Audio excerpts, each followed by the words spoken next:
Paul a rapporté en raison de l'importance de la révélation qu'il a reçue, de peur qu'il ne se glorifie outre mesure, qu'il a reçu une écharpe dans la chair,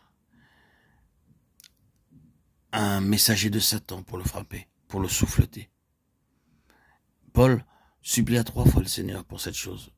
Mais le Seigneur lui dit, « Ma grâce te suffit, car ma puissance s'accomplit dans la faiblesse. » Nous avons de bonnes raisons de croire que la faiblesse en question était physique.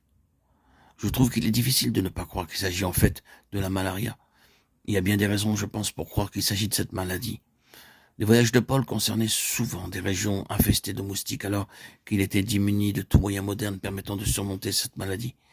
Et quand vous vous souvenez que cette maladie affectait ses yeux, ce sont autant d'indications qui incitent à penser à la malaria.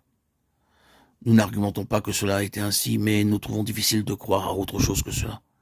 Mais quoi qu'il en soit, c'était quelque chose qui, de temps à autre, saisissait Paul et désespérait de la vie.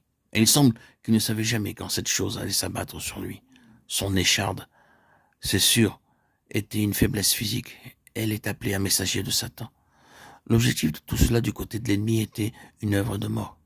En relation avec cela, Paul parle de mort agissant dans sa chair mortelle. Tout était dans la direction de la mort, encore et toujours. Il faisait face et combattait la mort tout le temps. Mais ce qui doit être relevé, c'est que tandis que le diable très clairement agissait sur son état physique, comme la déclaration le montre et que le Seigneur le permettait, cela n'a pas atteint l'objectif de la mort, mais au contraire, le cours de la vie de cet homme est celui d'un triomphe constant sur cette mort et sur Satan.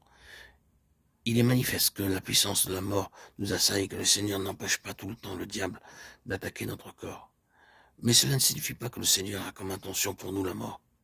Vous pourriez penser que la logique est que si le Seigneur envoie un messager de Satan dont l'effet est la mort, assurément le Seigneur veut que nous mourions. Il n'y a aucune justification pour un tel argument. C'est tout à fait le contraire qui est vrai. Le Seigneur avait un but très salutaire en toute chose dans le cas de l'apôtre.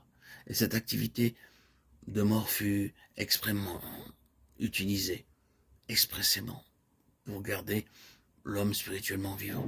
Car s'il avait eu cette écharpe, sa vie spirituelle aurait été flétrie. Écoutons les mots que l'apôtre utilise. Et pour que je ne sois pas enflé d'orgueil, de Corinthiens 12:7.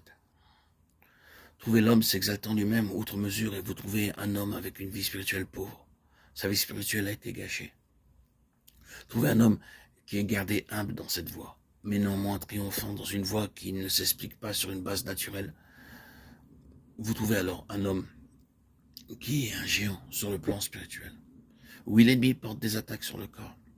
Il affecte ce qui est déjà atteint et cherche à l'aggraver. Il cherche à paralyser les saints.